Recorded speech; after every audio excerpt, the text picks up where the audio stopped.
بسم اللہ الرحمن الرحیم۔ یہ بھائی صاحب فرما رہے ہیں، سود کے بارے میں دریافت کرنا چاہتے ہیں۔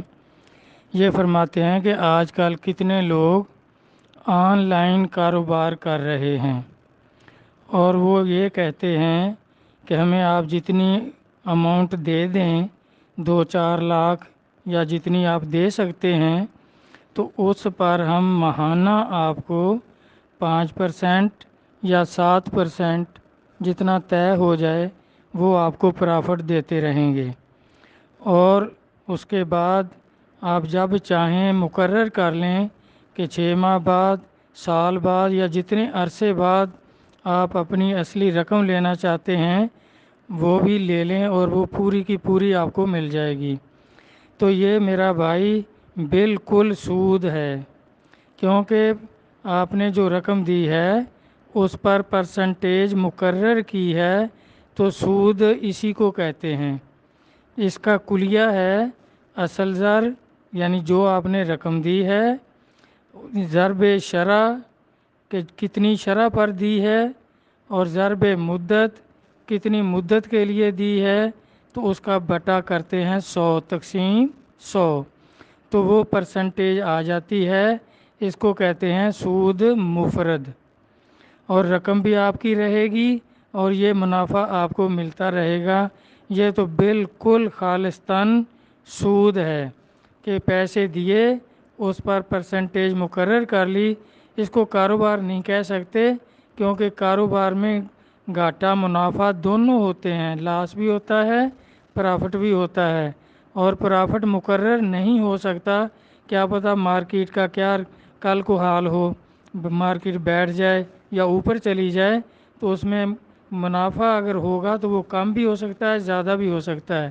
لیکن یہ جو مقرر کر لینا ہے، یہ بینکوں والے بھی یہی کرتے ہیں کہ آپ ان کو رقم دیتے ہیں تو وہ 10-12% جو بھی مقرر کرتے ہیں اس شرح سے آپ کو سود دیتے رہتے ہیں۔ اگر آپ رقم لیں، جب بھی وہ سود مقرر کر لیتے ہیں منتھلی یا سالانہ کہ بھئی اتنا سود آپ دیں گے، یعنی آپ لیں گے 10 لاکھ تو واپس قسطوں میں کریں گے 15 لاکھ، تو یہ سود ہے، یہ بالکل سود ہے۔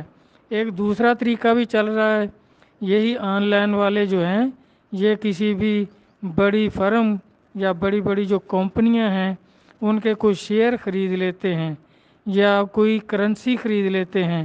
یہ دو طرح کا آج کل بہت کاروبار چل رہا ہے۔ تو اس میں کیا ہوتا ہے کہ وہ کمپنی جو ہے اس کا ایک ٹارگٹ ہوتا ہے کہ اس نے کتنے ارب اکٹھے کرنے ہیں، تو لوگ اس میں شامل ہوتے رہتے ہیں۔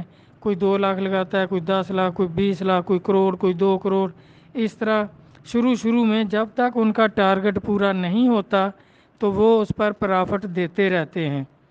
تو جب ان کا ٹارگٹ پورا ہو جاتا ہے تو وہ اپنا سارا سرمایہ اس میں سے، اس کرنسی میں سے نکال لیتے ہیں، تو وہ بیٹھ جاتی ہے، زیرو پہ چلی جاتی ہے، کوئی پرافٹ نہیں رہتا۔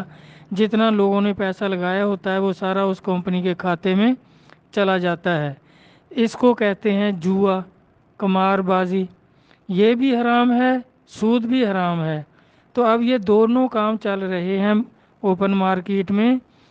یہ باہر کے ملکوں میں جو ہے ان کی بڑی بڑی جو کمپنیاں ہیں اس میں یہ دو چل رہے ہیں۔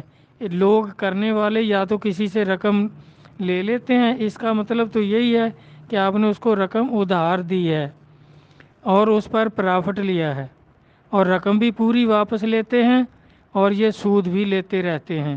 یہ بالکل سود ہے، اور اس میں کیونکہ اس میں رقم ڈوبنے کا خطرہ نہیں، کیونکہ آپ نے تو اس کو ادھاری دی ہے کہ بھئی 2 لاکھ دیے ہیں، اس کا پرافٹ 5-7% آپ دیتے رہیں گے، اس کے بعد جب چاہیں جو مقرر کیا ہے اس پر اپنی پوری رقم واپس لے لیتے ہیں۔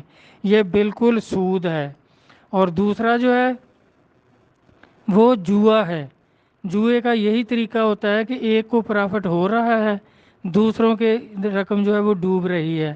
جیسے 10 آدمی لگاتے ہیں 1,000 تو وہ ایک آدمی کو وہ اس کا داؤ جو ہے لگ جاتا ہے، وہ 1,000 والے کو 10,000 آ جاتا ہے، اور باقی جو 9 ہیں ان کا 1,000 وہ ڈوب گیا، ختم ہو گیا۔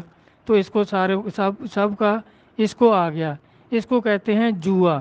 یہ دونوں چیزیں چل رہی ہیں۔ ایک ہوتی تھی لکی کمیٹی، اس کو کہتے تھے کہ وہ موٹر سائیکل جو ہے 25-30 ہزار کی ہوتی تھی اور وہ 5-5 ہزار کمیٹی ڈالتے تھے۔ اب اس میں 100 آدمی ہے، 200 آدمی ہے، تو اب جس کا پہلی ہی کمیٹی میں 5 ہزار اس نے جمع کروائے، پھر جب اس کا وہ قرعہ اندازی ہوئی تو اس کا موٹر سائیکل نکل آیا، تو اب اس نے اگلی کمیٹی نہیں دینی، اس کو 5 ہزار میں موٹر سائیکل مل گیا، پھر باقی جو ہیں وہ ڈالیں گے۔ اس طرح اس کو کہتے تھے جی لکی کمیٹی۔ تو وہ بھی فراڈ تھا اور جوا تھا۔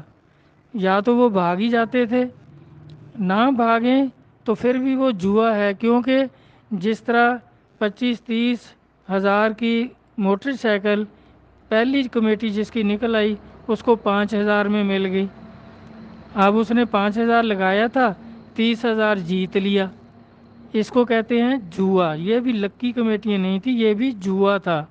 اور بعد میں وہ کیا کرتے تھے، جب اس میں کافی سارے لوگ شامل ہو جاتے، لوگوں کو سمجھ نہیں ہوتی، اس میں کئی کروڑ روپے جب ان کے کھاتے میں جمع ہو جاتے وہ بھاگ جاتے ہیں۔